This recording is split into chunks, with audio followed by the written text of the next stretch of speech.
જિલ્લાના પ્રવાસે મારે આવવાનું હતું નવસારી જિલ્લામાં આજે વાસદા તાલુકો અને રંગપુર પ્રાથમિક શાળામાં કેમ્પસમાં આપણે ઊભા છીએ.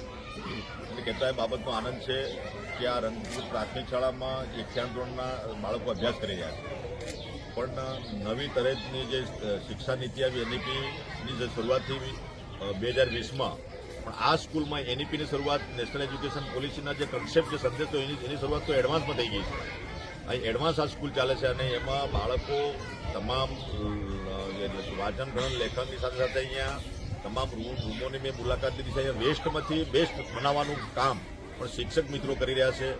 સાથે સાથે આપણે વિજ્ઞાન તરફ બાળકોની અભિરુચિ કેળવાય એના માટે અહીંયા તમામ ઉપગ્રહો, સૂર્યમંડળ, તારામંડળ, પૃથ્વીની પરિભ્રમણની પ્રક્રિયા અને તમામ સુવિધાઓથી સજ્જ વિજ્ઞાન ખંડ છે. હું માનું છું ત્યાં સુધી ગુજરાતમાં અમારી જે 32,000 જેટલી શાળાઓ છે એમાં જો વિજ્ઞાન ખંડ જો આ રીતે તમામ સાધનોથી સંપન્ન, જે CSR ફંડથી અથવા લોકોના દાનથી અથવા જે મિત્રોએ આપ્યું છે, સરકારે પણ મદદ કરી છે, એ તમામને સંકલન કરીને એ સરસ વિજ્ઞાન ખંડ બન્યો છે. એટલે મારા જે શિક્ષણવિદો છે, બીજા અન્ય મિત્રો છે, મારા પત્રકાર મીડિયાના મિત્રો છે, એમને પણ મારી વિનંતી છે કે આ સ્કૂલની મુલાકાત લે અવશ્ય અને અહીંની જે વ્યવસ્થા છે એને હાઇલાઇટ કરે અને આવી જ જે સ્કૂલો આખા ગુજરાતમાં બને એના માટેના પ્રયત્નો આપણે કર્યા છે. અને આપણા સન્માનીય દેશના પ્રધાનમંત્રી નરેન્દ્રભાઈ મોદી સાહેબે જે PM-શ્રીનો કન્સેપ્ટ મૂકીને પૂરા ગુજરાતમાં, આમ તો 14,000 જેટલી સ્કૂલો પૂરા દેશમાં એને આપી છે, પણ ગુજરાતમાં પણ PM-શ્રી સ્કૂલ બને એના માટે વ્યવસ્થા કરીને 448 સ્કૂલો આપણે અહીં ગુજરાતમાં આપી છે. એ કન્સેપ્ટથી આવનારા સમયમાં CM-શ્રી સ્કૂલ અમે પણ કરવા માંગીએ છીએ.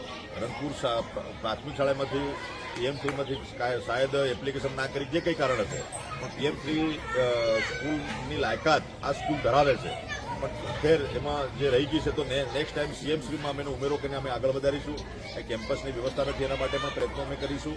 અને તમામ ક્ષેત્રે અહીંયા પર્યાવરણની જાળવણી, પાણીનું જો રિચાર્જ જે પાણી જે સ્કૂલનું પડે છે એ રિચાર્જ થાય એના માટેની પણ વ્યવસ્થા છે.